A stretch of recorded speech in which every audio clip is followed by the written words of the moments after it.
तुळजापूर हा केवळ एक देवस्थान नाही आहे, तर श्रद्धा, शक्ती आणि स्वराज्याची प्रेरणा आहे. जिथे देवीने असुराचा वध केला आणि जिथून एका योद्ध्याने स्वराज्य स्थापनेचे स्वप्न पाहिले. नमस्कार मित्रांनो, मी आलोय तुळजापूर श्री तुळजाभवानी मातेच्या चरणी. नमस्कार मित्रांनो, मी आहे तुमचा सर्वांचा लाडका ध्रुव आणि आज आपण आलो आहोत महाराष्ट्राच्या कुलस्वामी श्री तुळजाभवानी मातेच्या मंदिरात. आजच्या या व्लॉगमध्ये आपण जाणून घेणार आहोत देवीची कथा आणि छत्रपती शिवाजी महाराजांशी असलेले त्यांचे नाते. तर आता आपण आहोत धर्मदर्शनाच्या रांगेमध्ये. तर जिथपर्यंत आपण गाभाऱ्यात पोचतो तिथपर्यंत मी तुम्हाला या तुळजापूर मंदिराविषयी काही माहिती सांगतो, ते तुम्ही नीट ऐका. महाराष्ट्रातील 3.5 शक्तिपीठांपैकी एक श्री तुळजाभवानी देवीचे तुळजापूर क्षेत्र हे एक पूर्ण शक्तिपीठ आहे. तुळजापूरची भवानी देवी महाराष्ट्राची कुलस्वामिनी आहे. या मंदिराची स्थापना कोणी व कधी केली याची कोणतीही माहिती आपल्याला उपलब्ध नाही. विशेषज्ञ असे सांगतात की हे मंदिर अनादी काळापासूनच अस्तित्वात होते. या मंदिराचा जीर्णोद्धार छत्रपती शिवरायांनी 17व्या शतकामध्ये केला. तुळजाभवानी संबंधित सर्वात जुना शिलालेख तुळजापूर तालुक्यातील काठी येथे इसवी सन 1397 साली सापडला. मंदिराचे धार्मिक पूजेचे व्यवस्थापन व पुरोहितांचे सर्व अधिकार फक्त 16 आणि भोपे कुळाकडेच आहेत. तर आता मी तुम्हाला सांगतो की या देवीची पौराणिक कथा काय आहे. तर कथेनुसार महिषासूर नावाचा असुर होता. त्याच्या अत्याचारांनी देव, ऋषी, मानव सगळेच त्रस्त झाले होते. तेव्हा त्या सर्वांनी देवीचा धावा केला आणि त्यांच्या रक्षणासाठी देवी त्वरित तिथे प्रकट झाली आणि त्या असुराचा वध केला. म्हणून भक्तांच्या रक्षणासाठी त्वरित धावून येणारी देवी अर्थात देवी तुळजाभवानी. तुळजाभवानी माता ही फक्त देवी नाही, तर ती संपूर्ण महाराष्ट्राची कुलदेवी आहे. तर आता आपण इथे रांगेत आलेलो आहोत. तुम्ही पाहू शकता सकाळचे 8:30 वाजले आहेत आणि तरीसुद्धा किती सारा क्राऊड आहे इथे.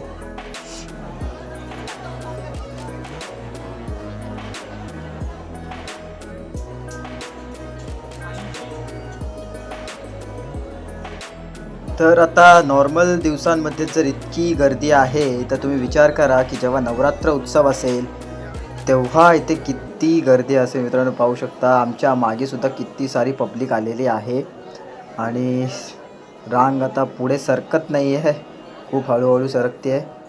आणि आता फायनली आपण तिथून बाहेर पडलो आहोत आणि आपण आता खालच्या मजल्यावर जात आहोत. तर रांगेतून येताना दुसऱ्या मजल्यावर तुम्हाला इथे दिसेल आई भवानीचा महिषासूर मर्दन करतानाचा हा चित्र म्हणाल की काय म्हणाल तुम्ही मला कमेंट करून सांगा.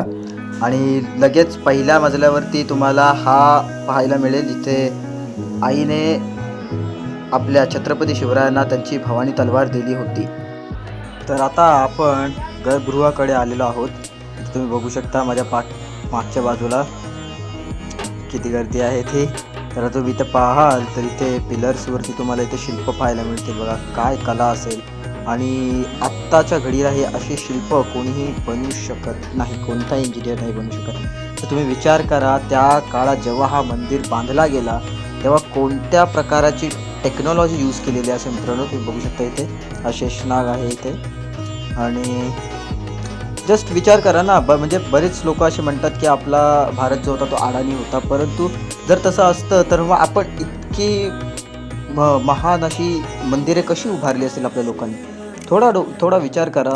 आता आपण गर्भगृहाकडे चाललेलो आहोत आणि आतमध्ये ते रेकॉर्डिंग वर्जित आहे, सो त्यामुळे मी तुम्हाला नाही दाखवू शकणार. पण तुम्ही इथे बघा, हे बघा कशा प्रकारे नक्षीकाम आहे हा. म्हणजे काय, म्हणजे अशा प्रकारची मंदिरं फक्त चिनी आणि हातोड्याने बनवणं तर अशक्यच आहे. म्हणजे कोणती तरी टेक्नॉलॉजी होती त्या काळी जी वापरली गेली, जी अज्ञात आहे अजूनही. आम्ही पौष महिन्यात आलो त्यामुळे आम्हाला आईचे दर्शन मिळाले नाही, परंतु त्यांच्या चरणाजवळ आम्ही माथा नक्कीच टेकला.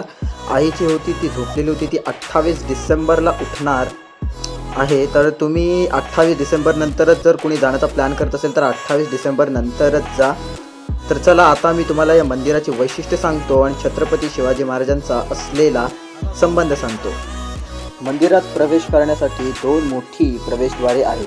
एका प्रवेशद्वाराचे नाव राजे शहाजी महाद्वार तर दुसऱ्या दरवाजाला राजमाता जिजाऊ महाद्वार असे नाव देण्यात आले आहे. मंदिराच्या मुख्य द्वारापाशी उजव्या सोंडेचा सिद्धिविनायक बाप्पा आहे.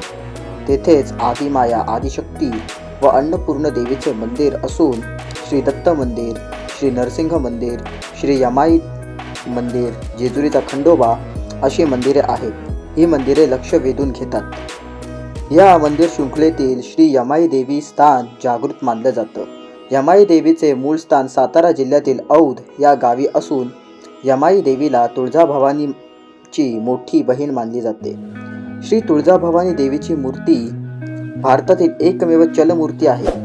अर्थात की जेव्हाही कधी पालखी निघते, उत्सव असतो, तेव्हा पालखीमध्ये देवीची उपमूर्ती किंवा प्रतिमा, फोटो न ठेवता प्रत्यक्ष आईची जी मुख्य प्रतिमा आहे, जी मुख्य मूर्ती आहे, जी गाभाऱ्यात असते सिंहासनावरती, तिला सिंहासनावरतून हलवून पालखीत बसवलं जातं. वर्षातून 3 वेळा मूर्ती सिंहासनावरतून हलवून गाभाऱ्याच्या बाहेर असलेल्या पलंगावरती ठेवली जाते, जिथे आईला झोपवलं जातं. आता जर तुम्हाला हे जाणून घ्यायचं असेल की आई 3 वेळा का झोपते, तर मला कमेंट करून सांगा. मी ह्यावरती एक सेपरेट व्हिडिओ बनवेन. तर आता आपण येऊया मूर्तीच्या विशिष्टतेकडे. देवीची मूर्ती गंडकी नदीतील पाषाणातील बनवलेली आहे. अर्थात श्रीराम मंदिरातील असलेली श्रीरामांची मूर्ती ज्या पाषाणातून घडवली, त्याच पाषाणापासून आईची ही मूर्ती सुद्धा घडवलेली आहे. तर आता येऊया शिवाजी महाराजांचा या मंदिराशी असलेल्या संबंधाकडे. मित्रांनो, तुळजाभवानी माता ही भोसले घराण्याची कुलदेवी आहे. शिवाजी महाराज बालपणापासूनच तुळजाभवानी आईचे उपासक होते.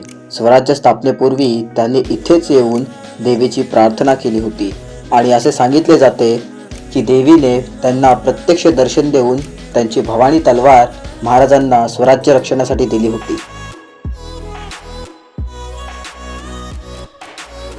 आशा करतो की तुम्हाला हा ब्लॉग आवडला असेल आणि हेही कळले असेल की तुळजाभवानी मंदिर म्हणजे फक्त इतिहास नाही, तर ही श्रद्धा, शौर्य आणि स्वराज्याची आठवण आहे. जिथे देवी उभी आहे शक्ती म्हणून आणि जिथून शिवाजी महाराज उभे राहिले स्वराज्यासाठी. जर हा ब्लॉग आवडला असेल तर एक लाईक, एक शेअर आणि सबस्क्राईब नक्कीच करा. तुमच्या एका लाईक, शेअर आणि सबस्क्राईबने मला अशाच व्हिडिओज तुमच्यासाठी बनवण्याचं बळ मिळतं. तर आता मी तुमचा निरोप घेतो आणि भेटूया अशाच नव्या ब्लॉगमध्ये. जय भवानी, जय शिवाजी.